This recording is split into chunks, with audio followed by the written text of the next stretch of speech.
right, what's going on, guys? I'm Ethan. I'm Brandon. Welcome to the pilot episode of the Waiting Room podcast. In these episodes, we will voice our personal opinions on current and controversial topics. And the first one we will be jumping into is buying fake clothes bad? And I know you're into the clothes kind of industry, like buy and resell. So what is your take on buying fake clothes? Is it worth it? Well, personally, I don't buy fake clothes, and you're not into buying the fake clothing either, just because I feel like it's an acquired taste, I guess. Like some people, like for the high fashion brands like Off-White, Supreme, like Louis Vuitton, Gucci, like that sort of thing, they're expensive. They come with a hefty price tag because they just have the demand that they can charge that. It's simple dollars and cents, like in that aspect. But when people don't have the budget, I would say most of the time younger kids, Yes. Like early, like 13, like 14, like that sort of thing, right? Yeah. They don't want to drop like $500 on a shirt, which is obvious. I wouldn't do that. There's no way in hell I could stomach doing that, right? No. Because it's a lot of money to put on a shirt, right? Definitely. I don't care what it says on it, right? Yeah. So I think a lot of people like to turn to that, and in my opinion, it's not bad unless you're doing something bad with it. Like if you're personally, I resell like hype clothes like Supreme, like Yeezy, Jordan, like that sort of thing, like just as like a hobby, like a side hobby, like keep me busy, you know how it is, right?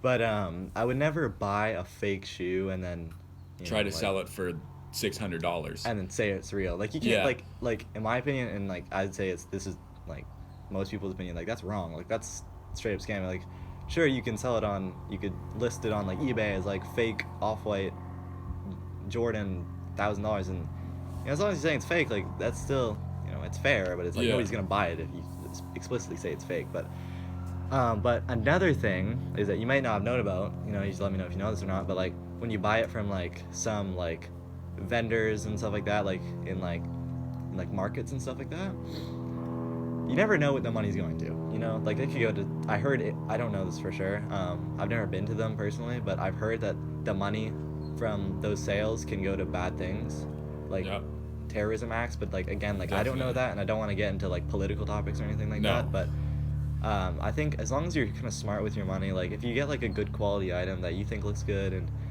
and you like it, man, like where would you like? Bottom line, I would just say where would you like? Yeah, and do you think now with this like culture of all the hype clothes, do you think there's enough people that if people can see it and be like, oh, that's fake?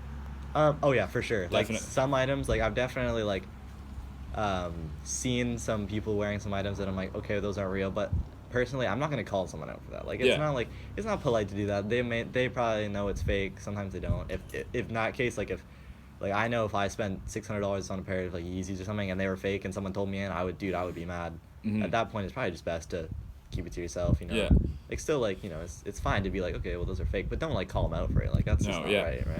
Now, what would your opinion be on buying and reselling thrift shop clothes? Like if you were to go to a thrift shop and go pick up a shirt that probably would cost you $30, but it's listed in there for $5, but then you sell it for $15 and you make that $15 in profit. Like okay, so again, that's another good topic. Personally, I've done it before. I don't do it often just because it's a little bit harder. Sometimes you get some thin margins on some stuff because you still have to pay things like shipping, duties. If you buy from other like thrift sellers and then sell it for more, you have to pay like shipping. You still have to pay taxing on it when you buy it. You still have to pay fees if you sell it like through PayPal and stuff online. Okay. So it kind of cuts your margins pretty low. Personally, there's nothing wrong with it, dude. Like if you can make $1 doing that, like go ahead, man. Like that's the way to go. I know a lot of people that do that, especially for young kids. Oh yeah, if they're not working a job sure. and they need something, like young hustlers. Yeah. Like if you're selling clothes at the age of 15 or even younger, 13, 12, and you're making money, then like when you're older, everything's just gonna come easier, and like you'll be in the business, you'll learn about business like education, because you'll know how to like do the taxes and all that stuff. Yeah, get ahead, stay ahead. You know what I'm saying? Yeah, I think that's good. Again, like personally, I have done it a little bit. I've like dabbled in it. I know a lot of people that have done it. I know a lot of successful people that have done it, and it's very interesting to me. Like what do you think about it? Like what are your opinion on it? I personally think it's fine. Like I think it's cool.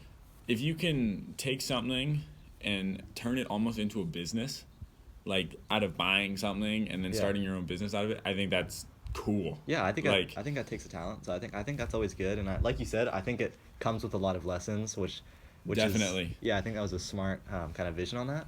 But one problem with it is well, you can take it as a problem or not, but is finding good items. You know, like often you're going through and you see like your BC Lions, like Gildan shirt. It's like, you know, like that sort of thing. Like you can sell that, but it might be a bit harder. But like occasionally you find like a vintage like a vintage tee that's like worth a lot. Like you hit the gold mines every now and then. You know what I'm saying?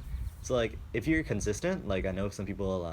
There's a guy in Ticton, actually, local guy, and he does it with his girlfriend like consistently, and it's not like it's a business, but it's not like his like main stream of income. It's just like it's something he does, and he's done it for a long time. It's a hobby and a passion.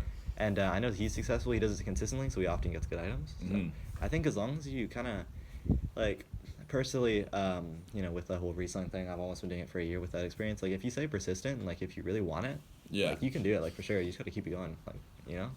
Like obviously you're into baseball. Like, I'm into sports. I'm not really into any of this stuff, but I mean, same concept. It's just you start younger, you practice, you learn lessons, you get taught different new stuff, and then soon you'll be making money. Yeah, like just in different ways. But it's cool with this resale stuff because you can either turn that into a job, or you can have a job and keep it as a hobby, side hustle, and like make money off the side, and then like you can just have more spending money. If you don't have the best job in the world, you're sitting behind a desk. You got more money off to the side right there. Yeah. So it's just I think it's honestly a great way to make money. Yeah. And it's maybe it's something that you actually love. Yeah. Oh yeah, for sure. Like a lot of people like have passions like for like shoes, or like you have a passion for baseball. Obviously, you've been doing it for a long time, and you've been doing it since you were younger. Which you know, like you don't see like an NHL player that started playing hockey a year before he was drafted. That doesn't happen, right? Like you see an NHL player that's been like playing, you know, they were 5 years old. Yeah, you see it with his dad when he's like 5, and you're like on the lake in Alberta with with the stick and the puck, stick and the puck, and just going at it when he was younger. Can't even skate. Dad's holding him up. Now that player's freaking holding up $400,000 Stanley Cup, all that. Yeah, I think you're right. I think that's you start young, you know, get ahead, stay ahead. Yeah, but again, touching on the fake stuff really quickly, I forgot to mention this. When you wear a fake item, there's nothing wrong with wearing a fake item. Like I said, wear what you like. Yeah. But don't try to act like you like. Don't front like you spent like, oh yeah, off-white shirt, $800, you know, but it's like pocket change. Am I right? Like you be upfront. Like sometimes it can be embarrassing, but it's like you kind of signed the waiver when you bought it. Yeah. You know and if you know it's fake, and like then don't flex it. But if you don't know it's fake, and then you're told that it's fake. Yeah. Be humble about it and be like, oh, I didn't know that. Don't be like, oh, I knew that. I was just seeing what like people can do, or like if you could actually tell and stuff. Yeah, well, some people do that all the time, like social experiments. But yeah, like don't sell it, you know, playing it off like it's real, and don't try to flex it like it's real when it's not. You know, like don't be that guy. You know, nobody wants to, you know, be friends with that guy. You know what I'm saying? Yeah. But I think we covered that topic. That's a good topic. But now we're in October. That means Halloween's coming up. It is coming up. So I think I'm going to ask a question. Yeah, let's hear it. Are ghosts real? Now, that's a bit of a steep question right there. There's a lot of. I personally do not think ghosts are real because I don't know why. You just don't understand it. I don't really understand it because it's like everything that has had a ghost in it. If you've seen a movie with a ghost in it, if you can see the ghost, but it's like you see like the soul outside of it. Like, you can see it. Like definitely like very fabricated though. Seen anything, but I've heard creaks and stuff. Oh sure, but that's like, just from old wood. But like I've never understood why people think ghosts are real. Right. Well, okay. Well, this is good because I wouldn't say I think they're real, but I have some sort of belief to it. It's an interesting story. I probably told you this since we've known each other for a long time, but like. Back when I lived in a previous house, when I was very young, I used to have like my mom used to tell me, I don't obviously remember it because I was probably like 1 or 2 if I had to guess. My mom used to tell me that I would have like run-ins with the other side, you know, quote unquote. Which I don't know. I was kind of just like planted something in my mind, you know. If my mom's telling me something, it's like it's gotta be true, you know. Got to. But like you said, with like the big figures and stuff like that, and like the sheets, you know, the people wearing the sheets, like I don't think it would be like that, you know. I don't think you would see like your great uncle with a bed sheet running around the house. Oh, I'm a ghost. Like, oh, great uncle. When you're younger, you would probably believe that. Sure, but when you're younger. But when you're younger, you think unicorns are real too, and then you realize no, it's just a horse with a stick in its head. Yeah. Right? Yeah, so I think I don't think they're real, but to younger kids, it's a very controversial topic. Definitely. So a lot of people think there is. And if we had more research on it, I'm sure we could go into it, but we don't really. So. Yeah, like just like when you think about it, like nobody knows if they're real. There's no proof yet. Like you see all the shows as like Ghost Adventures or like like things like that. Like you see like the little like like I say dust because like sometimes it seems a little bit, played up for obvious entertainment reasons, which makes sense, But I don't know, like I haven't seen stone cold hard proof. Yeah. I've heard of, like, I was in school one time, and we were doing debates in school. I hope you were in school one time. Yeah. We were doing debates in school. Right. And one of the topics was, are ghosts real? I think I was there. And in Mr. Neeson's class. Oh, never mind. Okay. So we were going on it, and somebody brought up that one of their family members had passed, like a grandpa or grandpa. Okay. But they said that they can still see their ghost because they're still with them as like their soul, but they can still see the ghost image of them around. Okay. So I don't know what, like I heard like some people think it's a coping mechanism to think that they're still actually with you. To pretend like to see the ghost and to still imagine in your head that they're still here. Yeah, it's like a grieving sort of thing. Maybe. Yeah, but like I just don't. I haven't personally had that, so I don't know how I can personally think about that. And like if I do like lose my grandparents, like am I going to fall into that coping mechanism, like seeing the ghost out shape of them and like seeing their soul and knowing that they're still with me? Yeah. Or are they just gonna like go? So I honestly don't know how I can feel about that. Yeah, I think that's a good point actually. I had never heard about that, but it makes a lot of sense. Yeah, maybe it's like a coping mechanism sort of, which could be.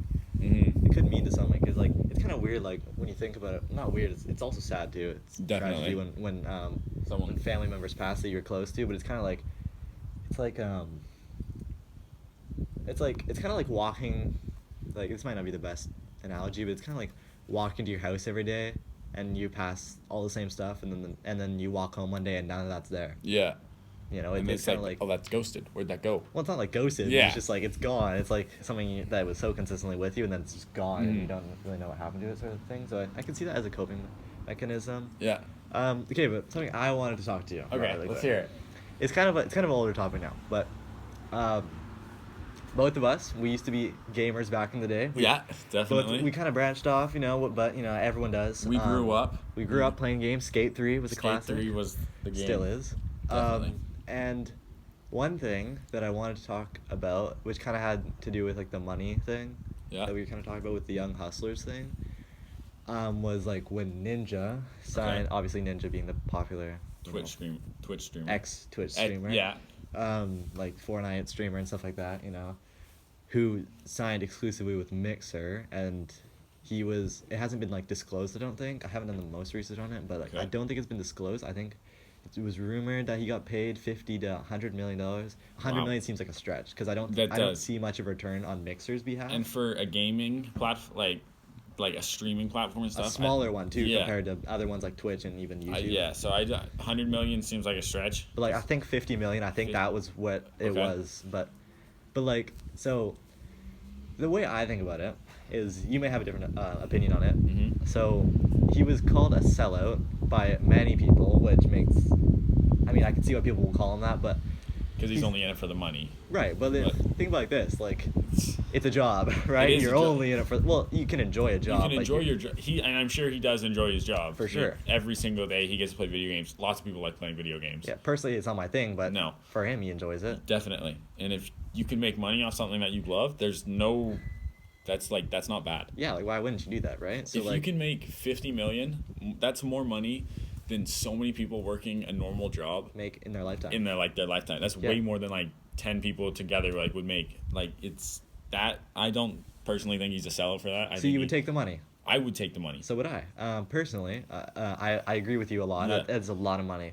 And it's 50 million USD. Obviously we're well, not obviously, but we're Canadians. That's about like it's 65, 70 million. But who cares when you got 50 already? Yeah. But it's like, in the way I see it, he didn't go anywhere. He just kind of moved platforms. It's kind of like the way I think about it is like it's doing the same job in a different office, Yeah. It's like you're across the hallway, still doing the same thing. I'm still in the same job. I just made $50 more to move into that room. Yeah.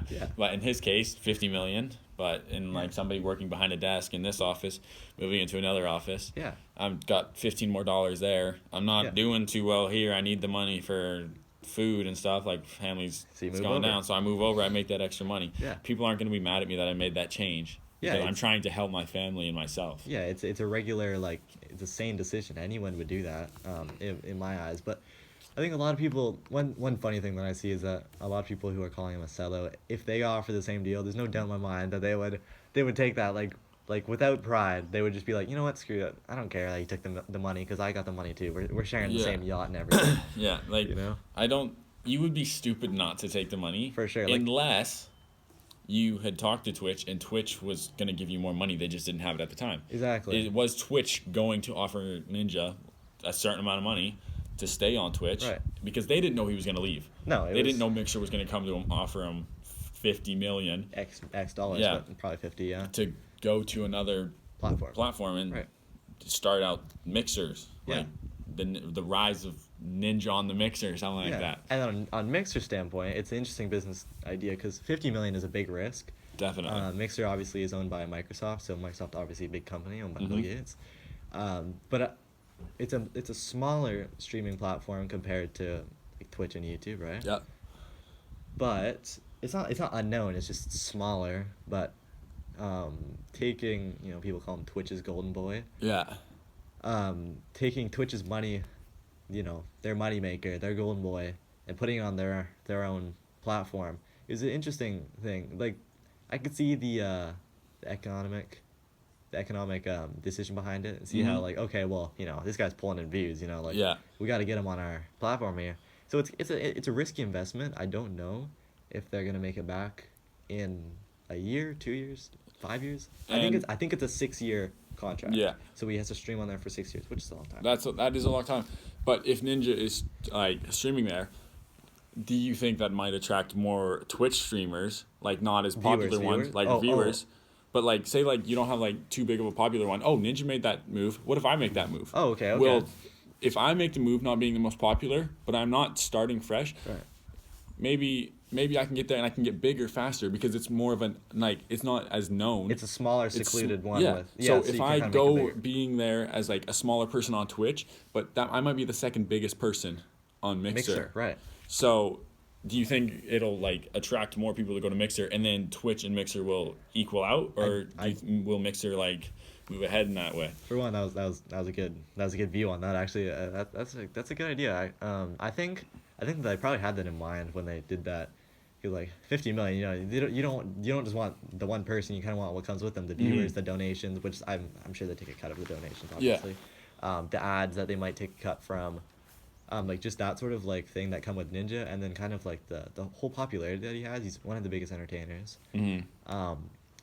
But that, like you said, it could influence more people to kind of move to Mixer, hop on the bandwagon and be like, it's kind of like, I don't know if you ever watched The Office. No, I don't watch that show. No, but when Michael Scott leaves Dunder Mifflin to make his own paper company, Pam goes with him just because why the hell not? It's like, it's a risk. She's going to get the best job at that new company. At the new company that only has the two of them. Well, So I think you're right. Yeah, I think maybe they had that in mind. But yeah, that's what my opinion is on the subject. I personally would have taken the $50 million. I would take it too. Yeah, if I called up my dad and be like, yo, Dad, so this company just offered me $50 million to walk across the hall and work there, and I turned it down, I know he'd probably kill himself. That'd be a bad way, bro. I wouldn't be allowed back in my house. Yeah, I'd be banished from the family. I'd have to go to Mars and just like fend for myself. Yeah, definitely. But speaking of Mars. Next topic. Area 51. The raid just happened. Well, I don't know if it was a raid. I don't know if they actually did it. I don't think they did. But I know people went. It was all on Snapchat story, all over everything. Right. People went. But now, do you think if we had actually gone prepared with like 1.2 with whatever ton of people going same time, like could we have actually successfully done that raid? I personally think yes, because and I kind of explained it to some people already, thinking if we had pulled like a Rogue One Star Wars movie play as we have a base on the outside in some city, and like infiltrate it and then we send it back? infiltrate it, like we get in there. We send it out because we to bring it in and bring it out. That's a challenge. Like in person, like bring it, because they'll probably kill lots of people. Definitely. For sure, dude. That's like it'll be a whole new modern warfare. A nuke would probably get sent and that stuff. Fighter jets would be flying over. Fighter jets, Death Star, So if you can, the whole 9 yards. If you can infiltrate it, figure it out, say yes or no, aliens are real, because that's really all they're going in there to see, and see what they're doing in there. But like, if you can just get it there, get the info, send it out. I think that would have been a success. I think you're right. I think that's probably what the goal was to get the answers, because nobody knows what Area 51 is. Like, no, people, they say it's like the it's kind of like a a graveyard for UFOs and aliens and that sort of thing. It's like the U.S. government's like scientific holding ground for them, which could be true, could not be true. Like I told you, it could just be like a warehouse of old advertisements. You know what I'm saying? Nobody knows what that place actually is. But I think you were right to. I think you're right. Like, if we went in there and like electronically kind of sent out the information, like pictures, like whatever it may be, like who knows? Get an alien body, Like, you wouldn't have to you wouldn't have to walk in there, pick up the alien's body if there's aliens in there, and walk it out. I personally think it's impossible. But if you can take a picture of it, everybody's on the internet and everything is there. You take a picture, that thing is out, spread it, everybody's out there. Post that on IG, hashtag Area 51 raid success. Area 51 raid success, we got the info. Like, that would be just a success. Yeah. But I think it's cool that people actually went. I think it's cool. I think it was retarded. Sorry, I shouldn't say that, but I don't think it was smart. I thought it was kind of a cool concept, but it was an interesting concept. I think if people so it started off as like a Facebook petition on like who's in Area 51 raid, and like a lot of people, obviously with all like the memes and stuff, like it was a huge thing. Like millions of people signed it, saying they were going. Bill Nye, the GOAT himself, said he was going. I think Keanu Reeves might have said he was going. Like a bunch of celebrities said they were going. Obviously not going to go. Bill Nye gets shot. Like, what are we going to do? Yeah, right? The world's over, right? Like flat Earth, circular. Like we don't know. But yeah, like if we were able to get in there and electronically send out the information, what would the government do? Like, what would their plan be? Do you think they'd just come out and be like, screw it, boys, let's just let out the pictures. I think release the contract. I think we would have. I think they would have to. Yeah. Because I don't think they would have to too. If we were to get the information out to everybody that what Area 51 actually is, they wouldn't defend it. But like with how much they're defending it, there's got to be something in there. Exactly. But okay, here's what I want to ask you. What's more important? What if let's say I don't think 1.2 million is a fair amount. I don't think that amount of people would actually go. No. What if 100,000 people went, and the government was ready? What do you think's worth it? What's in there, or the 100,000 potential casualties? Like more. Because they can't arrest them all. They can't arrest. No. I think it would be more important to have the 100,000 people stay alive. Oh, for sure. Than figure out what's in there. Yeah, I would say like at that point, like I would do your best to defend it if it matters like so much. But like if you're gonna have 50 to 100,000 casualties, that's not worth it unless it's like really worth it. But like can't be. It's Area 51. You can assume there's something in there. Yeah, but it's like nobody knows. Nobody's been too intrigued to get in there. Yeah, like people know what's in there, but like the people that know that are the people that work there, and they're not allowed to leave that like area. Or like they're not allowed to disclose the information. They probably sign like NDAs and all that, right? So definitely. Legally, they're kind of like they're trapped there, and like the information stays can't go out, in Area 51. Yeah, so it's kind of a weird thing, It's like, personally, I've never been like that fascinated in the whole aliens like space thing, but it's like, it does make you wonder, like, what is in there? Why are they protecting it so bad? Like that sort of thing. Yeah, not bad, but so much, like, you know what I mean, though. So, I think that calls it. Yeah, man. I think we've gone over all the topics we've had. Yeah, we've both given our opinions, and I think it was a good episode. I think it was. Yeah. So, anyways, we hope you guys enjoyed. Of course, if you have any feedback, of course, let us know. That's very helpful for us. Definitely. And do you want to spell out your Instagram? My Instagram is Brandon_T_LeBlanc. It's on the screen, and mine's Ethan_the_lad. You can follow us both. And yeah, man. So subscribe. Do all the good stuff, and we'll catch you guys later. Take care. Thank you for listening.